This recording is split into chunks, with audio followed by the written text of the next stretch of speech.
And at this time, we invite members of the audience to line up the mics that we have on either side. Oh, on both aisles. Okay, Yes, excellent. on either side, and Dr. Tyson will take a few questions. It can be about anything in the universe, I guess. As long as it's in the universe, I'm good with it. Yeah, sir, what do you got? Hi. Yeah, good evening.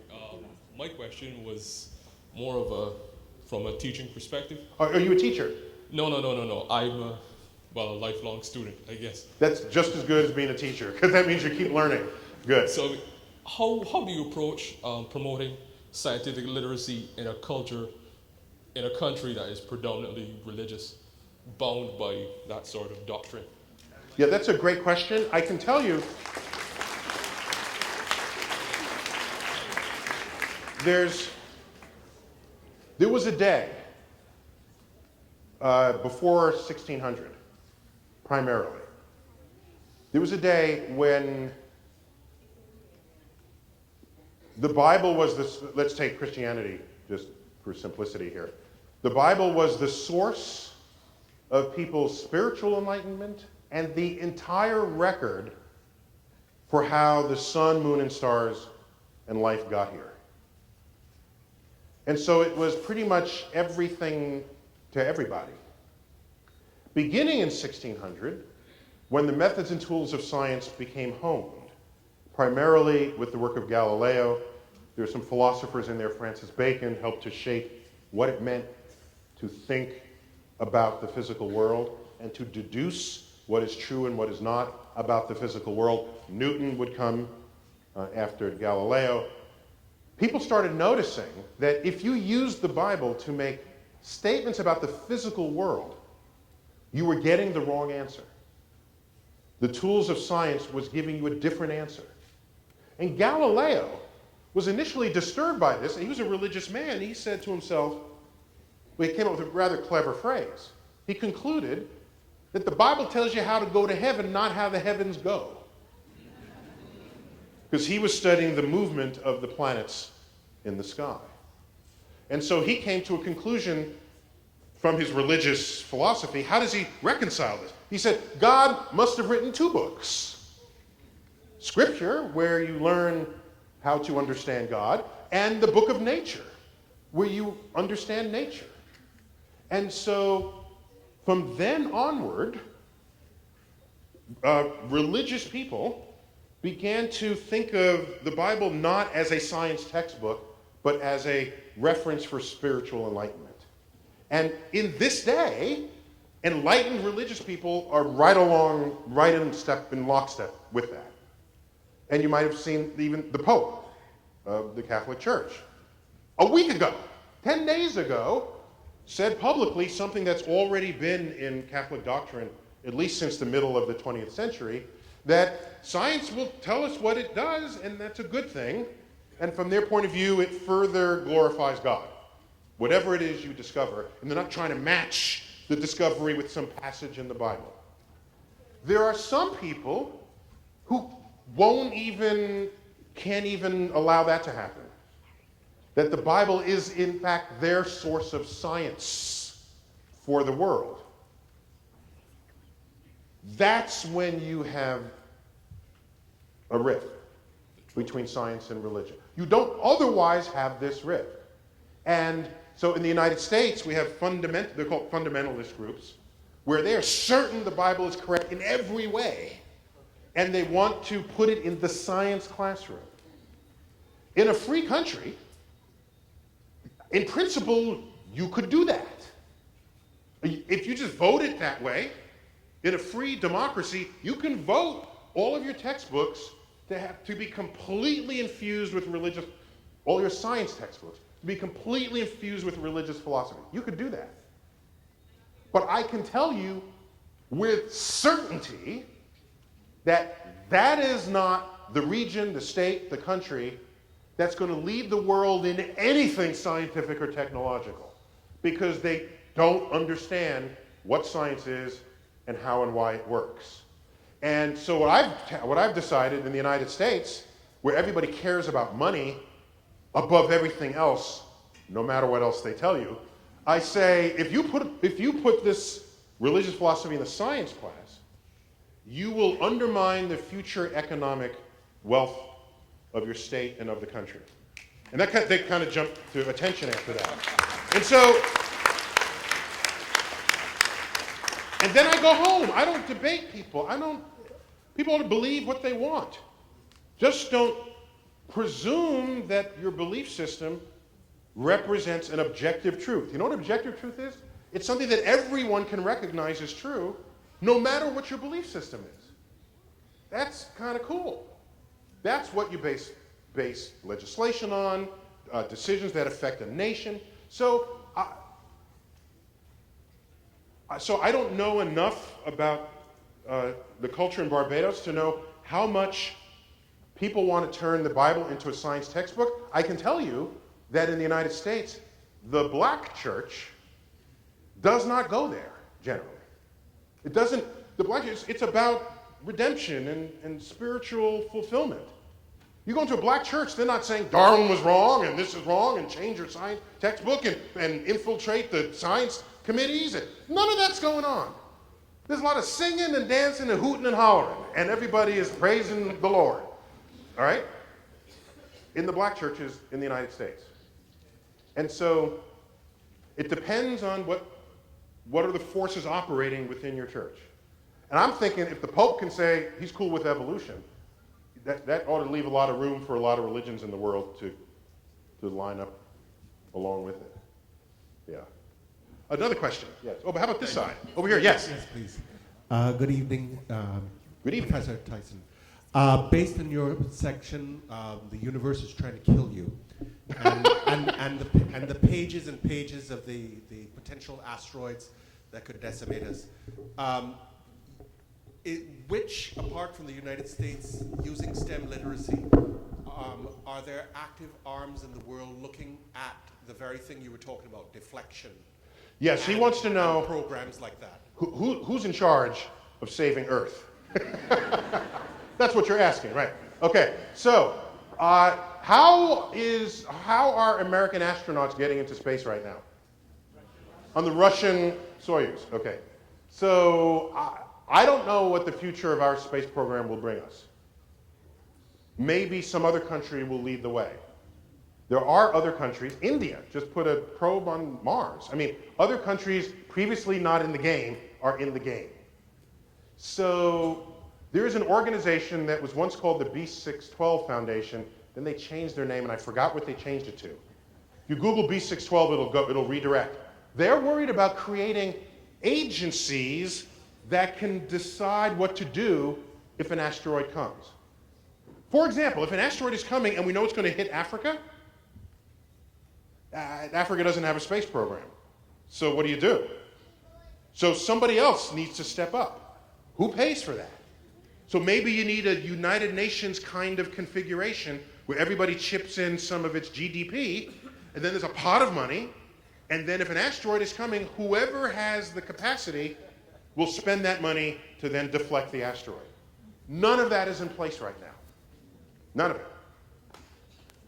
I'd be embarrassed if we went extinct. To tell that to the aliens across the galaxy, they say, wait, you had a space program and you went extinct? I don't know who they'd be having that conversation with, but just, this would be embarrassing. See, the dinosaurs, they had an excuse. They didn't have opposable thumb. And they had that little walnut brain, whatever size their brain was, I don't know. They had an argument for not surviving an asteroid strike. There's a famous comic, one asteroid's talking to another, one dinosaur's talking to another, and one is lazily leaning against a rock, and one of the dinosaurs saying, now is the time to build an asteroid defense system. And the other one's just sitting there, just ignoring him. They're all extinct now. Dinosaurs are mounted in displays in my museum. I don't want an apocalyptic Earth, the rats to rise up to fill our ecosystem, and then they have museums and they say, these are the humans who once ruled the Earth. Here's a human cooking pancakes. This is what they used to do. And they would throw it away, and we would eat those foods that they threw away. Yes, so we're hosed, is my answer to you, sir. Yes. Is this James? Hi, James. Hi. Wait, come over here, because people can see you. Come here. 'Cause I can barely see you. Come over here. Come over here. Come on up. Just come on. And you can talk into my microphone. Okay. Look, come on up.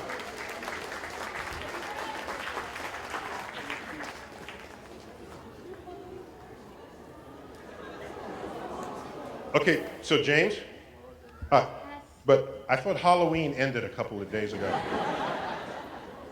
Yes, it did. Yeah, but you don't care. I don't really. Okay, good. So you look just like a kid astronaut. And you're about the right age that if we go to Mars for real, you're going to be the right age then that we'll be sending you, okay? But before you go, make sure they have enough money to bring you back. That's what I'm saying. Okay, so you have a question. What is it, James? 2 questions. 2 questions, okay? Can I get a copy of the words that Carl Sagan said? Oh, you want a copy of those words? Yes. Okay, I'll make sure I get you a copy of those words. Good. And they're Carl Sagan's words from his book, The Pale Blue Dot. So, great question to ask. But they were pretty cool, right? Yeah, you said very deep things there. Okay, so what else? What's your next? That was an easy question. I can easily answer that one. Okay, so don't ask me a too hard one now, because everyone thinks I'm smart. Okay? Okay, so go. What's the next question? If NASA wasn't created, what would happen to our universe? If NASA weren't around, Yes. what would happen to our universe? Well, I can tell you this. If NASA weren't here, we would know a lot less about the universe. And we would be intellectually impoverished by that fact. Because I enjoy knowing where we are, where we came from, and where we're going. And those questions are answered from space. To know how Earth got here, how the sun got here, what the future of Earth will be, what the future of our sun will be. Will we need to leave Earth and find another planet? All of that comes to us from the discoveries of a space program. Much of those discoveries have come from NASA. So it's not that the universe would be different if NASA never existed. It's that we would be different in a way that I don't even want to think about.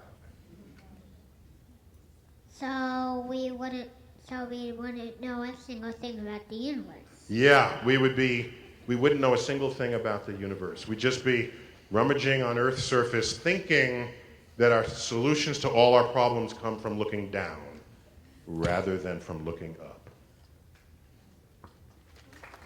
Thank you. Nice to see you again. Okay. Do a high five. You got it. Okay. We have time for like a couple more questions? Okay. So which side are we on? Over here, yes. Is it true that when a burning star loses oxygen, it gets bigger and bigger and explodes? Are you worried about the sun? Well, you should be. No, so the astronomers use a word we shouldn't. When we talk about a star like the sun, we say that it burns in the center. It actually doesn't burn anything. Burning uses oxygen, just like you had said. But the sun isn't burning. It's undergoing what's called fusion. Very hot fusion. And so hydrogen is coming together, fusing together to make helium. And then later on, helium will fuse together to make carbon. And the periodic table of elements, I don't know if you've seen it yet in your science class. It's all the elements in the whole universe are there. You say, where do they come from? They're forged in the centers of stars. And when the sun runs out of hydrogen in its core, it will expand and get larger and larger and larger before it starts burning helium. Then it starts fusing helium. At that stage, Our sun is huge. It is huge and red. We call it a red giant. And it became so huge that it engulfed the orbit of Mercury and the orbit of Venus. And it would be so large, it would be just on the brink of engulfing the orbit of the Earth itself.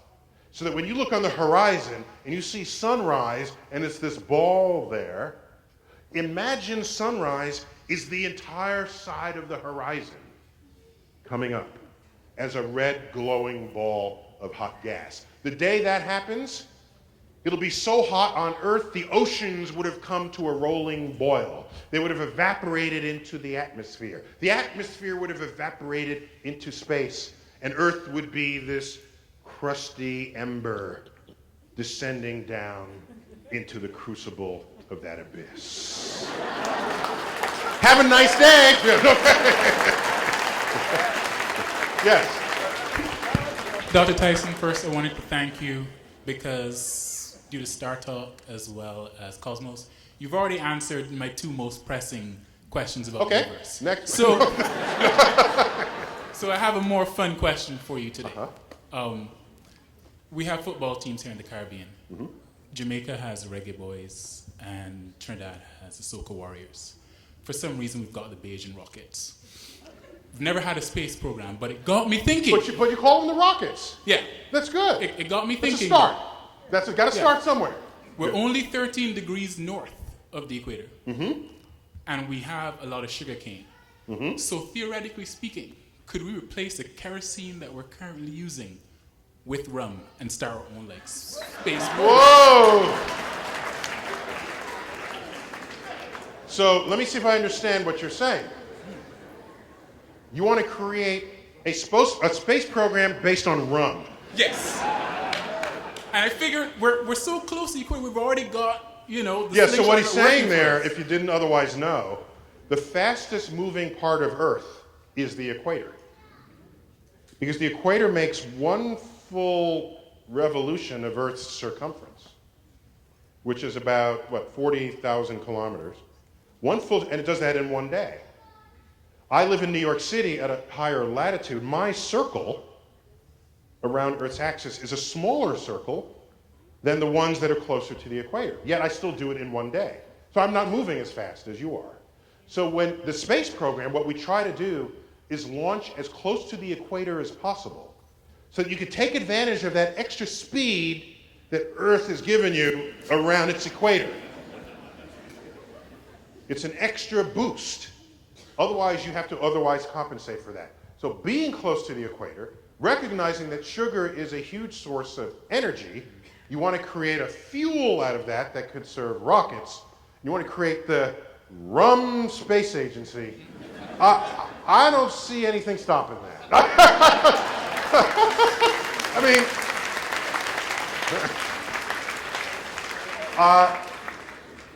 I think that that's some creative thinking there. I give you. You know what? That would be good. That would be a good novel to write, and that put the idea in people's heads for what to do when you have. It'll turn sugar into like a total cash crop, and everyone will want it. And the interesting thing is, you can just eat the sugar cane. Some you can save for eating, right?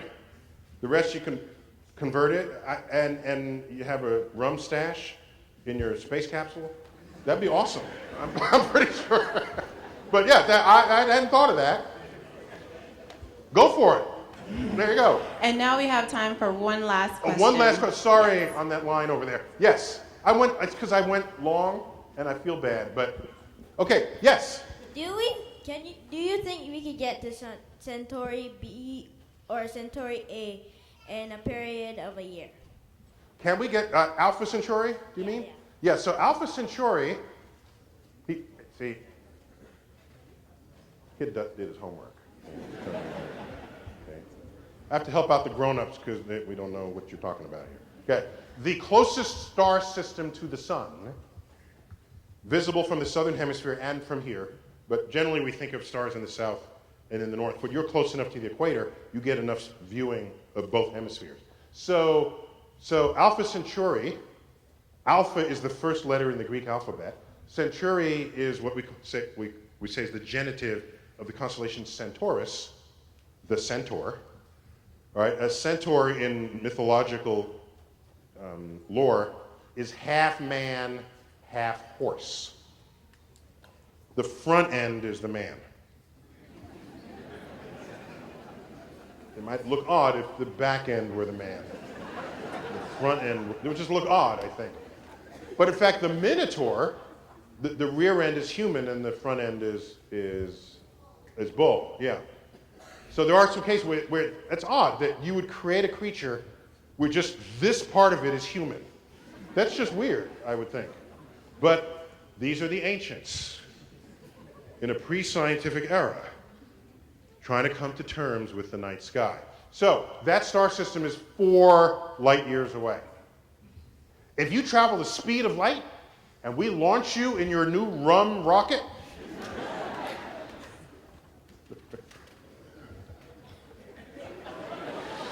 and we reach the speed of light, we can watch you do that. You won't age. But we can watch you. It'll take you 4 years to get there because you're 4 light years away. That's what that means when we say it's 4 light years away. Hang around a bit, then come back. How old are you now? I'm 10. You're 10. You'd be 18 when you came back. That is so way old. Talking to a 10-year-old kid. That's what that is. That's so way old. And 8 years, I don't know if we all would have forgotten about you by then. So if I sent you on that Pluto spaceship, the fastest spaceship we ever launched, and I strapped you to that ship and aimed it for Alpha Centauri, it would take you 75,000 years to get there.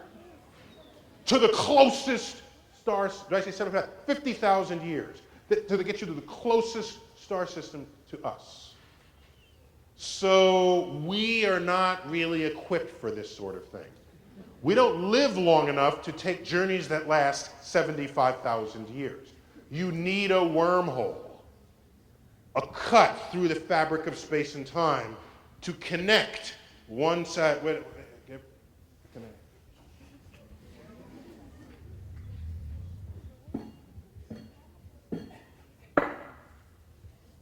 This will be a wormhole doily. Okay. So if this is the galaxy, and you're on this side of the galaxy and you want to get to there, our galaxy is 100,000 light years across. You'd be dead long before that happened. So you need another way to do it. So you warp the space.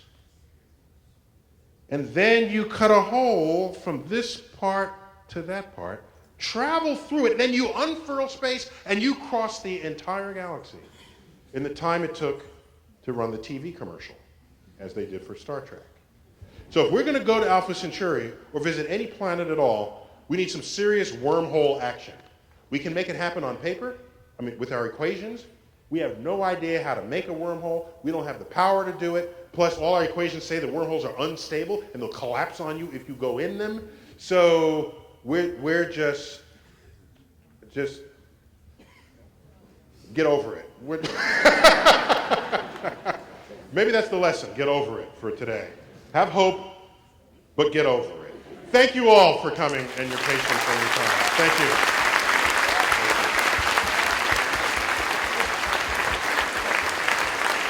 Thank you. So thank you so much for joining us for Dr. Tyson's event. But the fun is not over yet, so you're not going to want to leave the room. We have a surprise for you. Yes, we have a surprise for you. Some of the audience members are very lucky because under their seats is an envelope that has the embassy seal on it. If you have an envelope with an embassy seal, you have won a special prize. Everybody who has found an envelope under their seat, please meet me right here at the top of the stage and you'll be escorted to get your surprise.